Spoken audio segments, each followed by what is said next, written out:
Back on CBS Sports HQ, NFL honors 2 weeks from tonight. That's when we're going to learn all the regular season award winners, including a really hotly contested battle for MVP. Josh Allen is the favorite right now, around -300. Lamar Jackson is around +280. Now, this is a regular season award. The voting had to be done before the playoffs, so that the head-to-head they had, this does not factor into it.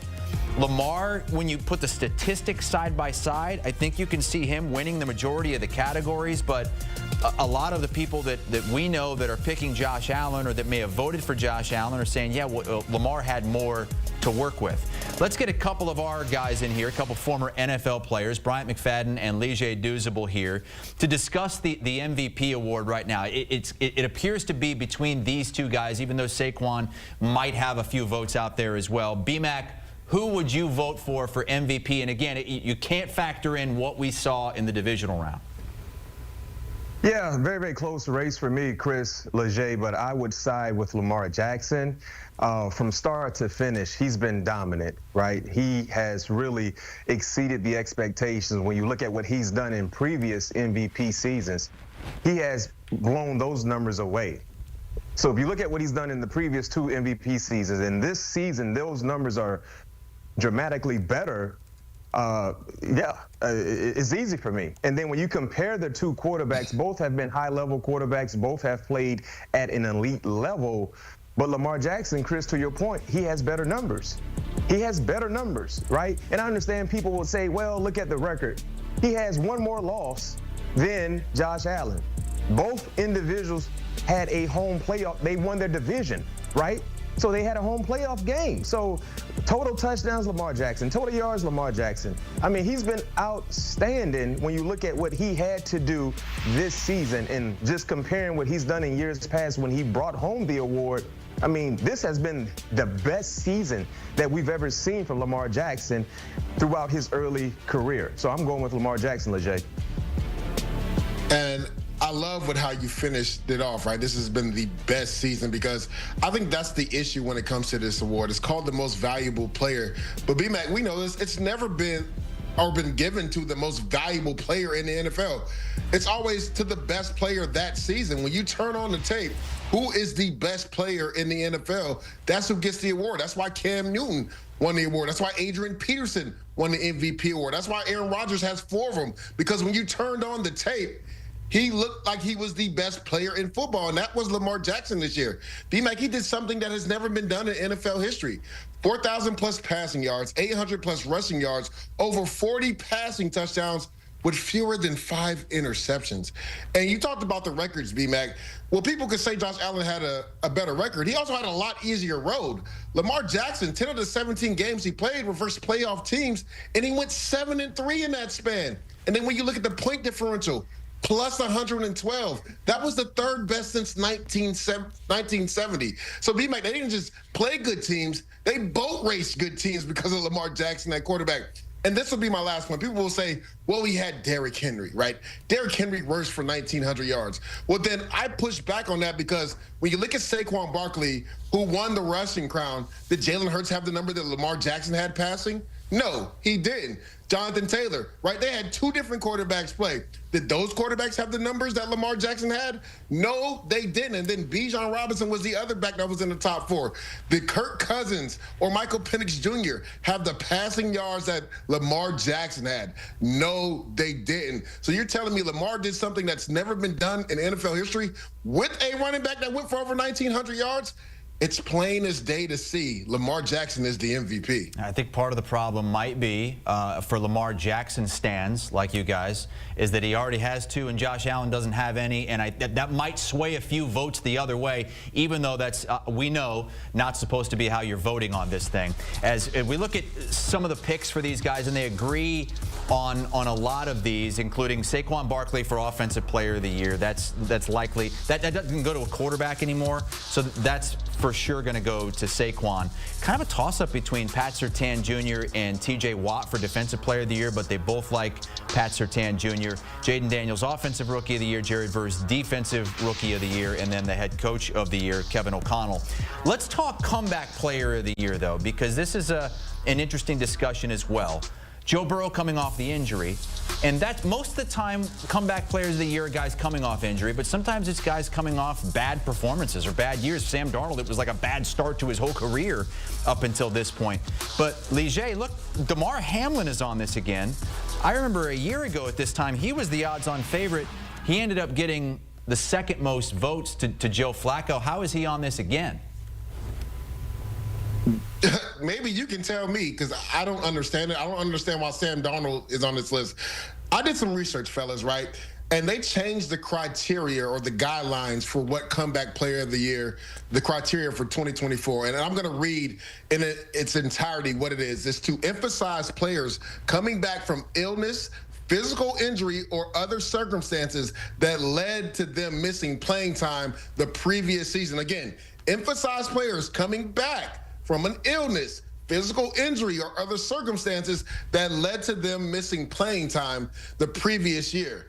That didn't happen for Sam Darnold. That didn't happen for Damar Hamlin. Damar Hamlin came back last year. Now, this is where I think the NFL needs to do like the NBA and have a most improved award, because Sam Darnold and Damar Hamlin would be in that category. But they should not be in the category for comeback player of the year. Joe Burrow missed half the season. J.K. Dobbins missed the entire season. I have Joe Shiesty winning this award because he led the NFL in pass yards, led the NFL in passing touchdowns, and B-Mac, he had no help from his defense. Led the Bengals to a 9-8 record, almost got into the playoffs. And let's not forget, he also helped Jamar Chase win the Triple Crown this year at the wide receiver position. Joe Shiesty is my pick for comeback player of the year. And again, the criteria states it emphasized players coming back from illness, physical injury, or other circumstances that led to them missing playing time the previous season. That does not apply to Damar Hamlin, or does it apply to Sam Darnold? Well, I'm going to answer this question under the assumption that other circumstances fits Sam Darnold, in my opinion. Now, I agree with you, Leger. There needs to be clarity in this comeback award for the NFL. I do not disagree with you. But I'm targeting Sam Darnold because when you look at what Sam Darnold did this season with the Minnesota Vikings, he was the biggest surprise in the NFL this season. Not only did he become the starting quarterback because of an injury, but he outperformed what we've seen from him in years past. He basically outkicked his coverage. Individually speaking, we're talking about a guy who threw for 35 touchdowns, over 4,300 yards, completed 66% of his passes, and he led the Minnesota Vikings to one of the best records they've seen in quite some time in a 14-win season. A 14-win season. So you talk about just being elevated to a position to be the starting quarterback, and most of us not knowing what to expect with Sam Darnold, especially with him being the starting quarterback for their team, and he just outkicked the coverage week in and week out. I understand what happened in the playoffs, but when you look at the regular season, Sam Darnold, I mean, he earned a contract in what many people felt like he was at best a serviceable backup. So for me personally, I agree with you. There needs to be clarity, but I'm putting Sam Darnold under other circumstances, and I'm putting him as my comeback player of the year for this season because of what he did as an individual and what led to the overall team success. So this is what I will follow up and say, B-Mac. What are the other circumstances? Him not playing well in previous career, him being a backup quarterback? Because you know Geno Smith is my guy, but I don't think he should have won comeback player of the year. I don't think Joe Flacco should have won comeback player of the year. This was not what the award was supposed to be for. It didn't entail somebody coming off the bench or being a backup quarterback to being a starter. That's why I think they need to do like the NBA, the NFL does, and make a most improved, because I think this would be the perfect award for Sam Darnold, most improved, right? Other circumstances, to me, like, I don't know if you could put a guy that was a backup quarterback as other circumstances, because again, they want to emphasize players coming back from illness, physical injury, other circumstances. Yes, that's very vague, but to me, the way that those first two terms come in there, I would say it was something where it kept them off the field. You being a backup quarterback didn't keep you off the field. It's the performance that you had, right? So to me, that doesn't fall in line with what this award was meant to be for. Yeah, and I agree with you. I think my rebuttal would be, who won the award last year? Flacco. It was Flacco. I didn't think he should have won it either.